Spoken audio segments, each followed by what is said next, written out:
वडाळा ते gateway of India metro 11 या दुसऱ्या भुयारी मेट्रो मार्गिकेच्या प्रकल्पाला मंत्रिमंडळ बैठकीमध्ये मान्यता।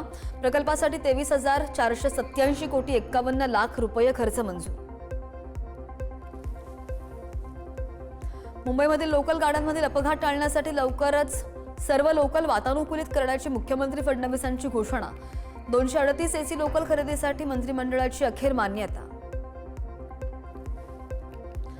मराठवाडा मुक्तीसंग्राम दिनी बीड ते अहिल्यानगर रेल्वे गाडी सुरू करण्यात येणार।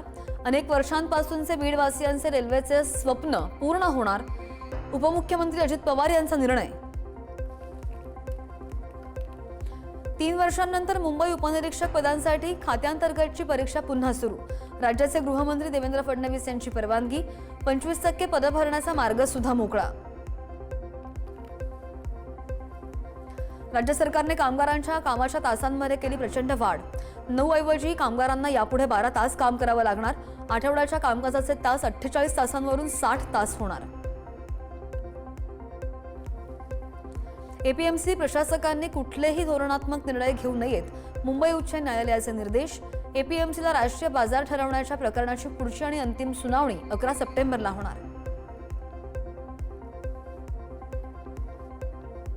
जीएसटी काउन्सिलने अप्रत्यक्ष कर प्रणालीमध्ये केलेल्या सुधारणांचं पंतप्रधान मोदींकडून कौतुक। आर्थिक विकासाला चालना देण्यासाठी हे एक महत्त्वाचं पाऊल असल्याचं मोदींचं वक्तव्य।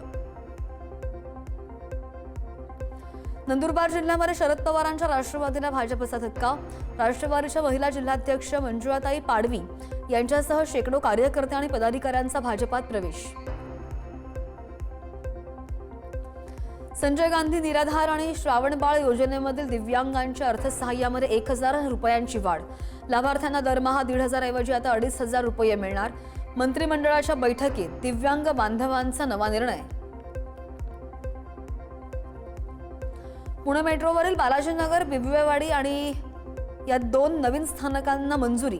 स्वारगेट ते कात्रज मेट्रो मार्गावर बालाजीनगर ते बिबवेवाडी ही 2 नवीन मेट्रो स्थानकं उभारली जाणार।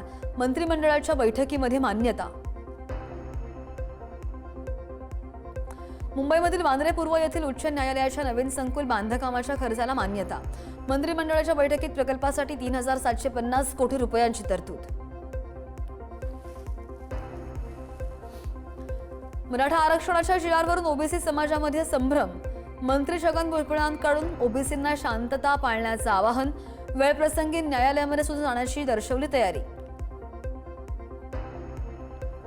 ओबीसींसाठी स्वतंत्र मंत्रिमंडळ उपसमिती गठीत। चंद्रशेखर बावनकुळेंच्या अध्यक्षतेखाली समिती स्थापन। छगन भुजबळ, पंकजा मुंडे, अतुल सावे यांचा सुद्धा समावेश।